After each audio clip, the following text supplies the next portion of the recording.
The book overview is that a husband and wife venture outdoors for a walk in Oxfordshire woodlands when the woman is suddenly, unaccountably, and irrevocably transformed into a fox. This simply told modern fairy tale, oh, never mind, it's a folk tale, offers a moving portrait of a man's devotion and a woman's struggle to maintain her humanity. Lady into Fox by David Garnett.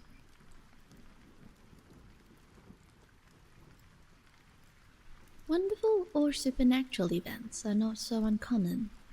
Rather, they are irregular in their incidence.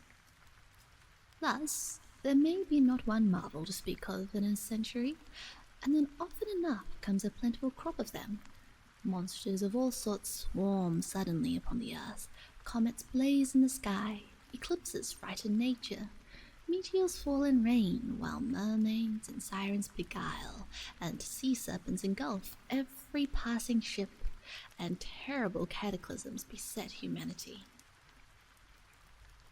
But the strange event which I shall relate came alone, unsupported, without companions into the hostile world, and for that very reason claimed little of the general attention of mankind. For the sudden changing of Mrs. Ģᴏᴏ into a vixen is an established fact, which may attempt to account for as we will. Certainly, it is in the explanation of the fact, and the reconciling of it with our general notions that we shall find most difficulty, and not in accepting for true a story which is so fully proved, and that not by one witness, but by a dozen, all respectable, and with no possibility of collusion between them. But here I will confine myself to an exact narrative of the event and all that followed on it. Yet I would not dissuade any of my readers from attempting an explanation of this seeming miracle, because up till now none has been found which is entirely satisfactory. What adds to the difficulty to my mind is that the metamorphosis occurred when Mrs. Ģᴏᴏ was a full-grown woman, and that it happened suddenly in so short a space of time. The sprouting of a tail, the gradual extension of hair all over the body, the slow change of the whole anatomy by a process of growth, though it would have been monstrous, would not have been so difficult to reconcile to our ordinary conceptions, particularly had it happened in a young child. But here we have something very different. A grown lady is changed straight away into a fox. There is no explaining that away by any natural philosophy. The materialism of our age will not help us here. It is indeed a miracle, something from outside our world altogether, an event which we would willingly accept if we were to meet it invested with the authority of divine revelation in the scriptures, but which we are not prepared to encounter almost in our time, happening in Oxfordshire amongst our neighbours. The only things which go any way towards an explanation of it are but guesswork, and I give them more because I wish not to conceal anything than because I think they are of any worth. Mrs. Ģᴏᴏ's maiden name was certainly Fox, and it is possible that such a miracle happening before, the family may have gained the name as a sobriquet on that account. They were an ancient family, and they had their seat at Tangley Hall time out of mind. It is also true that there was a half-tame fox once upon a time chained up at Tangley Hall in the inner yard, and I have heard many speculative wiseacres in the public houses turn that to great account, though they could not but admit that there was never one there in Miss Sylvia's time. At first I was inclined to think that Sylvia Fox, having once hunted when she was a child of 10, and having been blooded, might furnish more of an explanation. It seems she took great fright or disgust at it, and vomited after it was done. But now I do not see that it has much bearing on the miracle itself. even though we know that after that she always spoke of the poor foxes when a hunt was stirring, and never rode to hounds till after her marriage, when her husband persuaded her to it.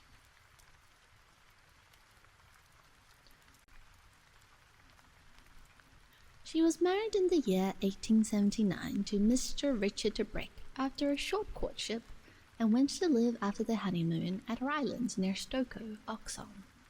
One point indeed I have not been able to ascertain, and that is how they first became acquainted.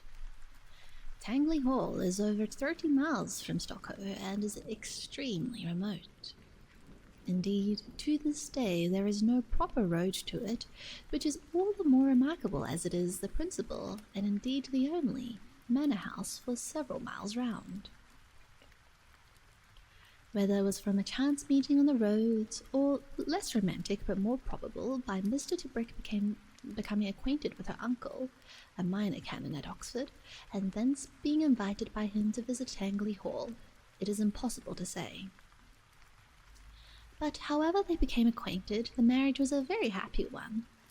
The bride was in her 23rd year. She was small, with remarkably small hands and feet. It is perhaps worth noting that there was nothing at all foxy or vixenish in her appearance. On the contrary, she was a more than ordinarily beautiful and agreeable woman. Her eyes were of a clear hazel, but exceptionally brilliant, her hair dark, with a shade of red in it, her skin brownish, with a few dark freckles and little moles. In manner, she was reserved almost to shyness, but perfectly self-possessed and perfectly well-bred. She had been strictly brought up by a woman of excellent principles and considerable attainments, who died a year or so before the marriage. And owing to the circumstance that her mother had been dead many years and her father bedridden, and not altogether rational for a little while before his death, they had few visitors but her uncle. He often stopped with them a month or two at a stretch, particularly in winter, as he was fond of shooting snipe, which are plentiful in the valley there. That she did not grow up a country hoyden is to be explained by the strictness of a governess and the influence of her uncle, but perhaps living in so wild a place gave her some disposition to wildness, even in spite of her religious upbringing. Her old nurse said, "Miss Sylvia was always a little wild at heart," though if this was true, it was never seen by anyone else except her husband. On one of the first days of the year 1880, in the early afternoon, husband and wife went for a walk in the copse on the little hill above Rylands. They were still at this time like lovers in their behaviour, and were always together. While they were walking, they heard the hounds, and later the huntsman's horn in the distance. Mr. de Brigg had persuaded her to hunt on Boxing Day, but with great difficulty, and she had not enjoyed it, though of hacking she was fond enough. Hearing the hunt, Mr. de Brigg quickened his pace so as to reach the edge of the copse, where they might get a good view of the hounds if they came that way. His wife hung back, and he, holding her hand, began almost to drag her. Before they gained the edge of the copse, she suddenly snatched her hand away from his very violently and cried out, so that he instantly turned his head. Where his wife had been the moment before was a small fox of a very bright red. It looked at him very beseechingly, advanced towards him a pace or two, and he saw at once that his wife was looking at him from the animal's eyes. You may well think if he was aghast, and so maybe was his lady, at finding herself in that shape. So they did nothing for nearly half an hour but stare at each other. He, bewildered, she, asking him with her eyes, as if indeed she spoke to him, "What am I now become? Have pity on me, husband, have pity on me, for I am your wife." so that with his gazing on her and knowing her well even in such a shape, yet asking himself at every moment, can it be she? Am I not dreaming? And her beseeching and lastly fawning on him and seeming to tell him that it was she indeed, they came at last together, and he took her in his arms. She lay very close to him, nestling under his coat, and fell to licking his face, but never taking her eyes from his. The husband, all this while, kept turning the thing in his head and gazing on her, but he could make no sense of what had happened, but only comforted himself with the hope that this was but a momentary change, and that presently she would turn back again into the wife that was one flesh with him. One fancy that came to him, because he was so much more like a lover than a husband, was that it was his fault, and this because if anything dreadful happened he could never blame her, but himself for it. So they passed a good while, till at last the tears welled up in the poor fox's eyes, and she began weeping, but quite in silence, and she trembled too, as if she were in a fever. At this he could not contain his own tears, but sat down on the ground and sobbed for a great while, but between his sobs kissing her quite as if she had been a woman, not caring in his grief that he was kissing a fox on the muzzle. They sat thus till it was getting near dusk, when he recollected himself, and the next thing was that he must somehow hide her and then bring her home. He waited till it was quite dark, that he might be better bring her into her house without being seen, and buttoned her inside his topcoat, nay, even in his passion tearing open his waistcoat and his shirt, that she might lie closer to his heart.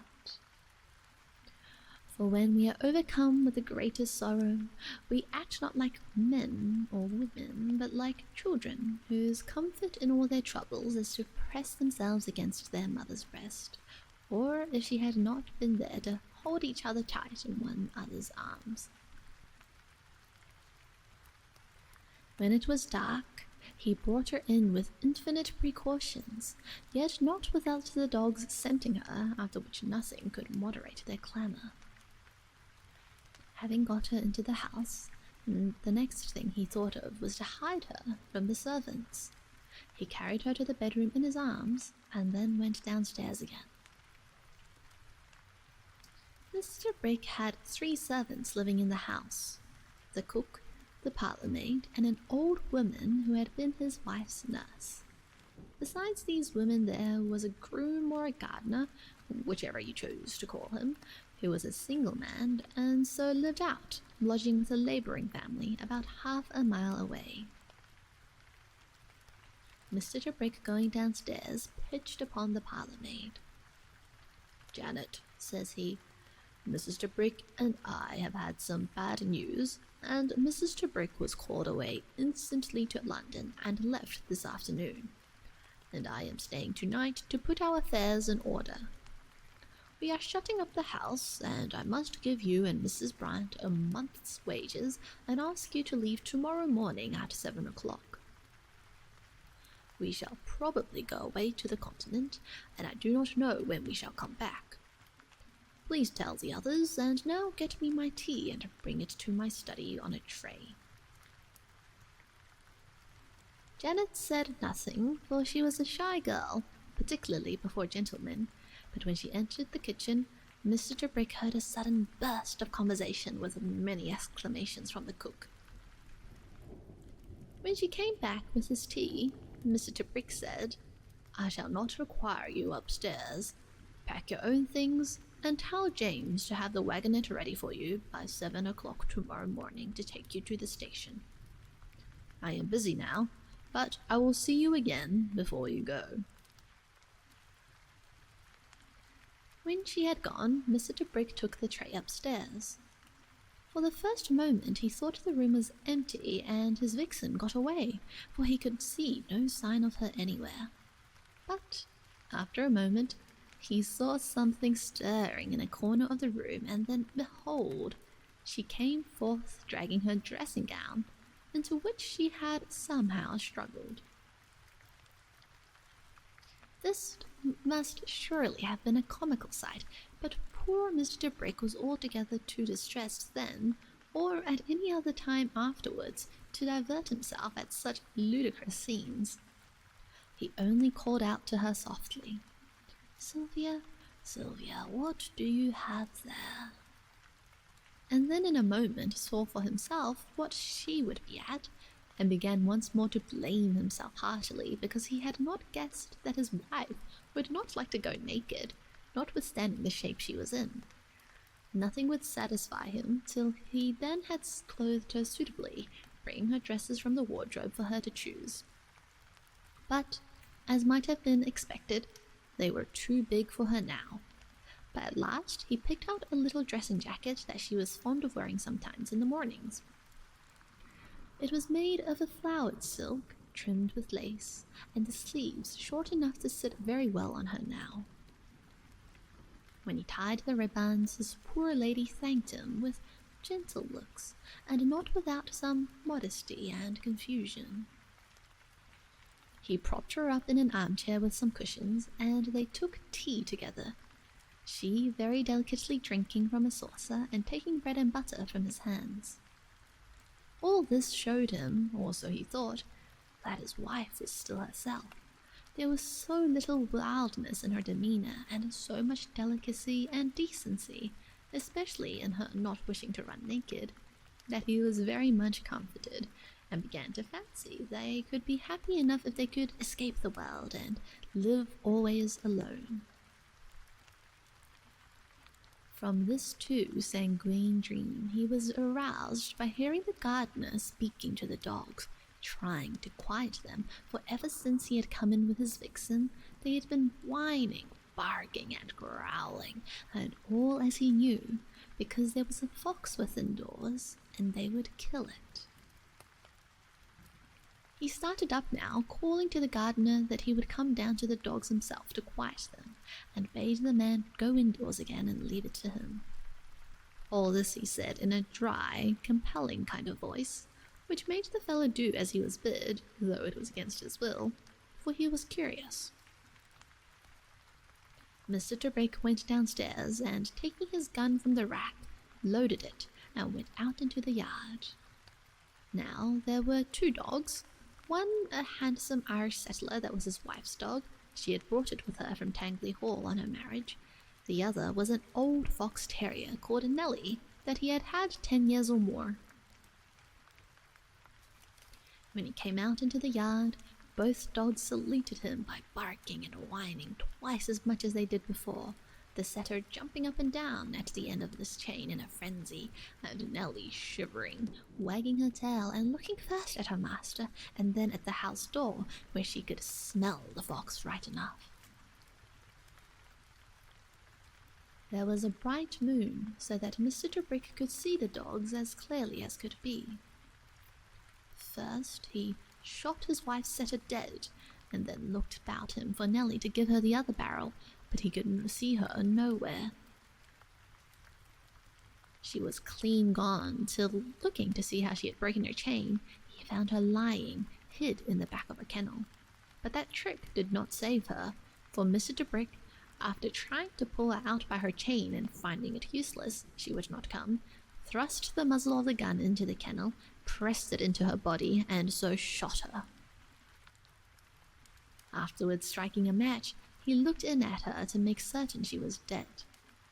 Then, leaving the dogs as they were, chained up, Mr. Brick went indoors again and found the gardener, who had not yet gone home, gave him a month's wages in lieu of notice, and told him he had a job for him yet, to bury the 2 dogs, and that he should do it that same night. But by all this going on with so much strangeness and authority on his part, as it seemed to them, the servants were much troubled. Hearing the shots while he was out in the yard, his wife's old nurse, or nanny, ran up to the bedroom, though she had no business there, and so opening the door saw the poor fox dressed in my lady's little jacket lying back in the cushions, and in such a reverie of woe that she heard nothing. Old Nanny, though she was not expecting to find her mistress there, having been told that she was gone that afternoon to London, knew her instantly and cried out, "Oh, my poor precious, oh, poor Miss Sylvia, what dreadful change is this?" Then, seeing her mistress start and look at her, she cried out, "But never fear, my darling, it will all come right. Your old Nanny knows you. It will all come right in the end." But though she said this, she did not care to look again, and kept her eyes turned away so as not to meet the foxy slit ones of her mistress, for that was too much for her. So she hurried out soon, fearing to be found there by Mr. Ģebrigg, and who knows, perhaps shot, like the dogs, for knowing the secret. Mr. Ģebrigg had all this time gone about paying off his servants and shooting his dogs as if he were in a dream. Now he fortified himself with 2 or 3 glasses of strong whisky and went to bed, taking his vixen into his arms, where he slept soundly. Whether she did or not is more than I or anybody else can say. In the morning, when he woke up, they had the place to themselves, for on his instructions the servants had all left first thing. Janet and the cook to Oxford, where they would try and find new places, and Nanny going back to the cottage near Kangley where her son lived, who was the pigman there. So with that morning there began what was now to be their ordinary life together. He would get up when it was a broad day, and first thing light the fire downstairs and cook the breakfast, then brush his wife, sponge her with a damp sponge, then brush her again, in all this using scent very freely to hide somewhat her rank odour. When she was dressed, he carried her downstairs, and they had their breakfast together, she sitting up to table with him, drinking her saucer of tea, and taking her food from his fingers, or at any rate being fed by him. She was still fond of the same food that she had been used to before her transformation, a lightly boiled egg or slice of ham, a piece of buttered toast or 2, with a little quince and apple jam. While I am on the subject of her food, I should say that reading in the encyclopedia he found that foxes on the continent are inordinately fond of grapes, and that during the autumn season they abandon their ordinary diet for them and then grow exceedingly fat and lose their offensive odour. This appetite for grapes is so well confirmed by Aesop and by passages in the scriptures that it is strange Mr. Ģebrigg should not have known it. After reading this account, he wrote to London for a basket of grapes to be posted to him twice a week, and was rejoiced to find that the account in the encyclopedia was true in the most important of these particulars. His vixen relished them exceedingly, and seemed never to tire of them, so that he increased his order first from £1 to £3, and afterwards to 5. Her odour abated so much by this means that he came not to notice it at all, except sometimes in the mornings before her toilet. What helped most to make living with her bearable for him was that she understood him perfectly. Yes, every word he said, and though she was dumb, she expressed herself very fluently by looks and signs, though never by the voice. Thus he frequently conversed with her, telling her all his thoughts and hiding nothing from her, and this the more readily because he was very quick to catch her meaning and her answers. "Puss, puss," he would say to her, for calling her that had been a habit with him always, "sweet puss, some men would pity me living alone here with you after what has happened, but I would not change places while you were living with any man for the whole world. Though you are a fox, I would rather live with you than any woman, I swear I would, and that too if you were changed to anything." But then, catching her grave look, he would say, Do you think I jest on these things, my dear? I do not. I swear to you, my darling, that all my life I will be true to you, will be faithful, will respect and reverence you who are my wife. And I will do that not because of any hope that God in his mercy will see fit to restore your shape, but solely because I love you. However you may be changed, my love is not. Then, anyone seeing them would have sworn that they were lovers, so passionately did each look on the other. Often he would swear to her that the devil might have power to work some miracles, but that he would find it beyond him to change his love for her. These passionate speeches, however they might have struck his wife in an ordinary way, now seemed to be her chief comfort. She would come to him, put her paw in his hand, and look at him with sparkling eyes, shining with joy and gratitude, would pant with eagerness, jump at him, and lick his face. Now, he had many little things which busied him in the house, getting his meals, setting the room straight, making the bed, and so forth. When he was doing this housework, it was comical to watch his vixen. Often she was as it were beside herself with vexation and distress to see him in his clumsy way doing what she could have done so much better had she been able. Then, forgetful of the decency and the decorum which she had first imposed upon herself never to run upon all fours, she followed him everywhere, and if he did one thing wrong, she stopped him and showed him the way of it. When he forgot the hour for his meal, she would come and tug on his sleeve and tell him as if she spoke, "Husband, are we to have no luncheon today?" This womanliness in her never failed to delight him, for it showed she was still his wife, buried, as it were, in the carcass of a beast, but with a woman's soul. This encouraged him so much that he debated with himself whether he should not read aloud to her, as he often had done formerly. At last, since he could find no reason against it, he went to the shelf and fetched down a volume of the history of ᴛɪᴍᴏᴏ, which he had begun to read aloud to her a few weeks before.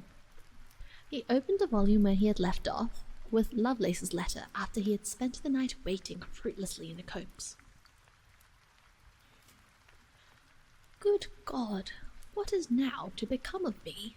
My feet benumbed by midnight wanderings through the heaviest dews that ever fell, my wig and my linen dripping with the hoarfrost dissolving on them, day but just breaking, etc. While he read, he was conscious of holding her attention, but after a few pages the story claimed all his, so that he read on for about half an hour without looking at her. When he did so, he saw that she was not listening to him, but was watching something with strange eagerness. Such a fixed, intent look was on her face that he was alarmed and sought the cause of it. Presently, he found that her gaze was fixed on the movements of her pet dove, which was in its cage hanging in the window. He spoke to her, but she seemed displeased, so he laid Clarissa Harlowe aside. Nor did he ever repeat the experiment of reading to her. Yet, that same evening, as he happened to be looking through his writing-table drawer with Puss beside him looking over his elbow, she spied a pack of cards, and then he was forced to pick them out to please her, and then draw them from their case. At last, trying first one thing then another, he found that what she was after was to play piquet with him. They had some difficulty at first in contriving for her to hold her cards and then to play with them, but this was at last overcome by his stacking them for her on a sloping board, after which she could flip them out very neatly with her claws, as she wanted to play them. When they had overcome this trouble, they played 3 games, and most heartily she seemed to enjoy them. Moreover, she won all 3 of them. After this, they often played a quiet game of piquet together, and cribbage too. I should say that in marking the points at cribbage on the board, he always moved her pegs for her, as well as his own, for she could not handle them or set them in the holes. The weather, which had been damp and misty, with frequent downpours of rain, improved very much in the following week, and, as often happens in January, there were several days with the sun shining, no wind, and light frosts at night, these frosts becoming more intense as the days went on, till by and by they began to think of snow. With this spell of fine weather, it was but natural that Mr. Brick should think of taking his vixen out of doors.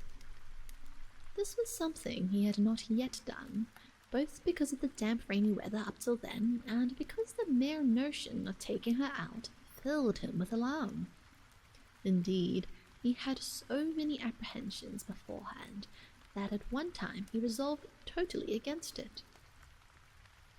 For his mind was filled not only with the fear that she might escape from him and run away, which he knew was groundless, but with more rational visions such as wandering curs, traps, gins, spring guns, besides a dread of being seen with her by the neighbourhood. At last, however, he resolved on it, and all the more as his vixen kept asking him in the gentlest way, might she not go out into the garden? Yet she always listened very submissively when he told her that he was afraid that they were seen together, but it excited the curiosity of their neighbours. Besides this, he often told her of his fears for her on account of dogs. But one day, she answered this by leading him into the hall and pointing boldly to his gun. After this, he resolved to take her, though with full precautions. That is, he left the house door open so that in case of need she could beat a swift retreat, then he could take his gun under his arm, and lastly he had her well wrapped in a little fur jacket lest she should take cold. He would have carried her too, but that she delicately disengaged herself from his arms, and looked at him very expressively to say that she would go by herself. For already her first horror of being seen to go upon all fours was worn off, reasoning no doubt upon it that either she must resign herself to go that way, or else stay bedridden all the rest of her life. Her joy at going into the garden was inexpressible. First she ran this way, then that, though keeping always close to him, looking very sharply, with ears cocked forward, first at one thing, then another, and then up to catch his eye. For some time indeed she was almost dancing with delight, running round him, then forward a yard or two, then back to him and gambolling beside him as they went round the garden. But, in spite of her joy, she was full of fear. At every noise, a cow lowing, a cock crowing, or a ploughman in the distance hallooing to share the rooks, she started, her ears pricked to catch a sound, her muzzle wrinkled up and her nose twitched, and she would then press herself against his legs. They walked round the garden and down to the pond where there were ornamental waterfowl, teal, widgeon, and mandarin ducks, and seeing these again gave her great pleasure. They had always been her favourites, and now she was so overjoyed to see them that she behaved with very little of her usual self-restraint. First, she stared at them, then buzzing up to her husband's knee, sought to kindle an equal excitement in his mind. Whilst she rested her paws on his knees, she turned her head again and again towards the ducks, as though she could not take her eyes off them, and then ran down before him to the water's edge. But her appearance threw the ducks into the utmost degree of consternation. Those on shore or near the bank swam or flew to the centre of the pond, and there huddled in a bunch, and then swimming round and round they began such a quacking that Mr. Brick was nearly deafened. As I have before said, nothing in the ludicrous way that arose out of the metamorphosis of his wife, and such incidents were plentiful, ever stood a chance of being smiled at by him. So in this case too, for realizing that the silly ducks thought his wife a fox indeed, and were alarmed on that account, he found painful that spectacle which to others might have been amusing. Not so his vixen, who appeared, if anything, more pleased than ever, when she saw in what a commotion she had set them, and began cutting 1,000 pretty capers. Though at first she called to her to come back and walk another way, Mr. Brick was overborne by her pleasure, and sat down, while she frisked around him, happier far than he had seen her ever since the change. First she ran up to him in a laughing way, all smiles, and then ran down again to the water's edge and began frisking and frolicking, chasing her own brush, dancing on her hind legs even, and rolling on the ground, then fell to running in circles, but all this without paying any heed to the ducks. But they, with their necks craned out or pointing one way, swam to and fro in the middle of the pond, never stopping their quack, quack, quack, and keeping time too, for they all quacked in chorus. Presently she came further away from the pond, and he, thinking they had enough of this sort of entertainment, laid hold of her and said to her, "Come, Sylvia, my dear, it is growing cold, and it is time you went indoors. I am sure taking the air has done you a world of good, but we must not linger any more." She appeared then to agree with him, though she threw half a glance over her shoulder at the ducks, and they both walked soberly enough towards the house. When they had gone about halfway, she suddenly slipped round and was off. He turned quickly and saw the ducks had been following them. So she drove them before her back into the pond, the ducks running in terror from her with their wings spread, and she, not pressing them, for he saw that she had been so minded she could have caught 2 or 3 of the nearest. Then, with her brush waving above her, she came gambolling back to him so playfully that he stroked her indulgently, though he was first vexed, and then rather puzzled that his wife should amuse herself with such pranks. But when they got within doors, he picked her up in his arms, kissed her, and spoke to her. "Sylvia, what a light-hearted, childish creature you are! Your courage under misfortune shall be a lesson to me, but I cannot bear to see it." Here the tears stood suddenly in his eyes, and he lay down upon the ottoman and wept, paying no heed to her until presently he was aroused by her licking his cheek and his ear. After tea, she led him to the drawing-room and scratched at the door till he opened it, for this was part of the house which he had shut up, thinking 3 or 4 rooms enough for them now, and to save dusting of it. Then it seemed she would have him play to her on the pianoforte. She led him to it, nay, what is more, she would herself pick out the music he was to play. First it was a fugue of Handel's, then one of Mendelssohn's songs without words, and then the diver, and then music from Gilbert and Sullivan. But each piece of music she picked out was gayer than the last one. Thus they sat happily engrossed for perhaps an hour in the candlelight, until the extreme cold in that unwarmed room stopped his playing and drove them downstairs to the fire. Thus did she admirably comfort her husband when he was feeling dispirited. Yet next morning, when he woke, he was distressed when he found that she was not in the bed with him, but was lying curled up at the foot of it. During breakfast she hardly listened when he spoke, and then impatiently, but sat staring at the dove. Mr. ʟᴏᴏ sat silently, looking out of window for some time. Then he took out his pocket-book. In it there was a photograph of his wife, taken soon after their wedding. Now he gazed and gazed upon those familiar features, and now he lifted his head and looked up at the animal before him. He laughed then, bitterly. The first and last time, for that matter, that Mr. ʟᴏᴏ ever laughed at his wife's transformation, for he was not very humorous. But this laugh was sour and painful to him. Then he tore up the photograph into little pieces and scattered them out of the window, saying to himself, "Memories will not help me here." And turning to the vixen, he saw that she was still staring at the caged bird, and as he looked, he saw her lick her chops. He took the bird into the next room, then, acting suddenly upon the impulse, he opened the cage door and set it free, saying as he did so, "Go, poor bird, fly from this wretched house while you still remember your mistress who fed you from her coral lips. You are not a fit plaything for her now." Farewell, poor bird, farewell.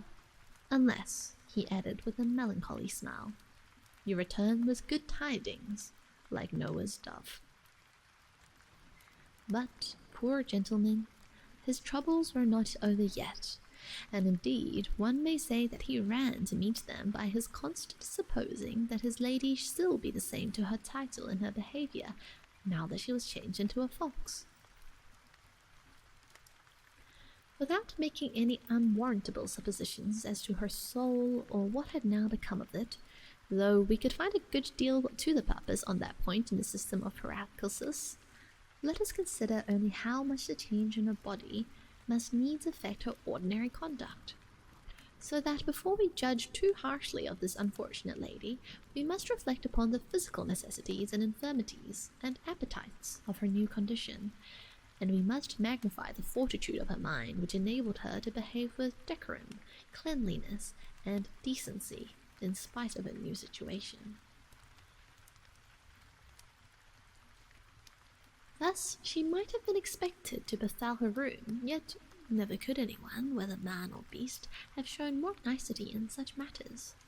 But at luncheon, Mr. Tebrick helped her to a wing of chicken, and leaving the room for a minute to fetch some water which he had forgot, found her at his return on the table crunching the very bones. He stood silent, dismayed and wounded to the heart at this sight. For we must observe that this unfortunate husband thought always of his vixen as that gentle and delicate woman she had lately been, so that whenever his vixen's conduct went beyond that which he expected in his wife he was, as it were, cut to the quick, and no kind of agony could be greater to him than to see her thus forget herself. On this account it may indeed be regretted that Mrs. Tebrick had been so exactly well bred, and in particular her table manners had always been scrupulous. Had she been in the habit, like a continental princess I had dined with, of taking a leg of chicken by the drumstick and gnawing the flesh, it had been far better for him now. But as her manners had been perfect, so the lapse of them was proportionately painful to him. Thus, in this instance, he stood, as it were, in silent agony, till she had finished her hideous crunching of the chicken bones, and had devoured every scrap. Then he spoke to her gently, taking her onto his knee, stroking her fur, and fed her with a few grapes, saying to her, "Sylvia, Sylvia, is it so hard for you? Try and remember the past, my darling, and by living with me, we will quite forget that you are no longer a woman. Surely this affliction will pass soon, as suddenly as it came, and it will all seem to us like an evil dream." Yet though she appeared perfectly sensible of his words, and gave him a sorrowful and penitent look, like her old self, that same afternoon on taking her out, he had all the difficulty in the world to keep her from going near the ducks. There came to him then a thought that was very disagreeable to him, namely, that he dare not trust his wife alone with any bird, or she would kill it. And this was the more shocking to him to think of, since it meant that he durst not trust her as much as a dog even. For we may trust dogs who are familiars with all the household pets, nay more, we can put them upon trust with anything and know they will not touch it, not even if they be starving. But things were come to such a pass with his vixen, that he dared not in his heart trust her at all. Yet she was still in many ways so much more woman than fox, that he could talk to her on any subject and she would understand him, better far than the Oriental women who are kept in subjection can ever understand their masters unless they converse on the most trifling household topics. Thus, she understood excellently well the importance and duties of religion. She would listen with approval in the evening when he said the Lord's Prayer, and was rigid in her observance of the Sabbath. Indeed, the next day being Sunday, he, thinking no harm, proposed their usual game of piquet, but no, she would not play. Mr. ʟɪᴏᴏ, not understanding at first what she meant, though he was usually very quick with her, he proposed it to her again, which she again refused, and this time, to show her meaning, made the sign of the cross with her paw. This exceedingly rejoiced and comforted him in his distress. He begged her pardon and fervently thanked God for having so good a wife who, in spite of all, knew more of her duty to God than he did. But here I must warn the reader from inferring that she was a papist, because she then made the sign of the cross. She made that sign to my thinking only on compulsion, because she could not express herself except in that way. For she had been brought up as a true Protestant, and that she still was one is confirmed by her objection to cards, which would have been less than nothing to her had she been a papist. Yet that evening, taking her into the drawing-room so that he might pay her some sacred music, he found her after some time cowering away from him in the farthest corner of the room, her ears flattened back, and an expression of the greatest anguish in her eyes. When he spoke to her, she licked his hand, but remained shivering for a long time at his feet, and showed the clearest symptoms of terror if he so much as moved towards the piano. On seeing this, and recollecting how ill the ears of a dog can bear without music, and how this dislike might be expected to be even greater in a fox, and taking her in his arms, locked up the room and never went into it again. He could not help marvelling, though, since it was but 2 days after she had herself led him there, and even picked out for him to play and sing those pieces which were her favourites. That night she would not sleep with him, neither in the bed nor in it, so that he was forced to let her curl herself up on the floor. But neither would she sleep there, for several times she woke him by trotting around the room, and once when he had got sound asleep, by springing on the bed and then off it, so that he woke with a violent start and cried out, but got no answer either except hearing her trotting round and round the room. Presently he imagines to himself that she must want something, and so he fetches her food and water, but she never so much as looks at it, but still goes on her rounds, every now and then scratching at the door. Though he spoke to her, calling her by her name, she would pay no heed to him, or else only for the moment. At last he gave her up and said to her plainly, "The fit is on you now, Sylvia, to be a fox, but I shall keep you close, and in the morning you will recollect yourself and thank me for having kept you now." So he lay down again, but not to sleep, only to listen to his wife running about the room and trying to get out of it. Thus he spent what was perhaps the most miserable night of his existence. In the morning she was still restless, and was reluctant to let him wash and brush her, and appeared to dislike being scented, but as it were to bear with it for his sake. Ordinarily she had taken the greatest pleasure imaginable in her toilet, so that on this account, added to his sleepless night, Mr. ʟɪᴏᴏ was utterly dejected, and it was then that he resolved to put a project into execution that would show him, so he thought, whether he had a wife or only a wild vixen in his house.